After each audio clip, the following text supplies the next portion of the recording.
আমরা সকলেই জানি যে ইতিহাস আসলে কিছু অতীতের সত্য ঘটনার বিবরণ, কিন্তু এই বিবরণেও যে কিছু কল্পনার স্থান থাকতে পারে সেটা কি আমরা ভেবেছি? এখন ভাবতে গেলেই প্রশ্ন উঠবে যে সত্য ঘটনায় কল্পনা কি করে থাকে? অর্থাৎ যৌক্তিকভাবে যেটা আমরা প্রমাণ করতে পারি সেটাই তো ইতিহাস অতীতের ঘটনার সাপেক্ষে। তো সেখানে কল্পনা কোত্থেকে আসে? না, কল্পনা আসে ইতিহাসে বেশ কিছু সময় আমাদেরকে কল্পনা করে নিতে হয় যে হয়তো বিষয়টা এরকম ছিল। এটা অনেকটা অনুমানের মতো বা হাইপোথিসিসের মতো।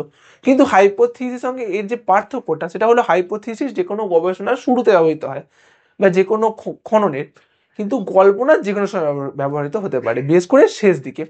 যেমন ধরা যাক একটা স্থানে প্রত্নতাত্ত্বিক খননের পর কিছু পোড়ামাটি, ধানের গুঁড়ো, মানে তার এছাড়াও কিছু মাটির হাঁড়ির ভাঙা ধ্বংসাবশেষ এই সমস্ত পাওয়া গেল।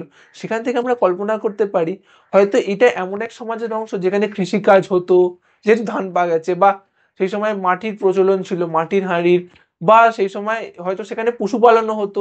এগুলো আমরা কল্পনা করতে পারি। তো কল্পনা করলে কি হয় না, ইতিহাসে যে তথ্যগুলো আমরা অসম্পূর্ণ পেলাম সেগুলো থেকে সম্পূর্ণ গল্প তৈরি করা সম্ভব হয়।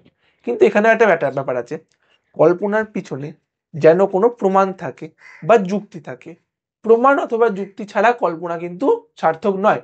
যদি কোনোভাবে আমি যুক্তি দিয়ে স্থাপন করতে পারি যে হ্যাঁ আমার কল্পনা সঠিক, তাহলে কল্পনা অবশ্যই গ্রহণীয়। যদি প্রমাণ পাওয়া যায় সরাসরি তাহলে তো আরো ভালো, নইলে কল্পনা তো একটা বৃথা গল্পে পরিণত হবে। তাই আমরা যেটা আজ এই ভিডিও থেকে বুঝলাম যে ইতিহাস যেমন কল্পনা ছাড়া অসম্পূর্ণ, তেমন কল্পনাও যুক্তি এবং প্রমাণ ছাড়া মিথ্যা গল্প মাত্র।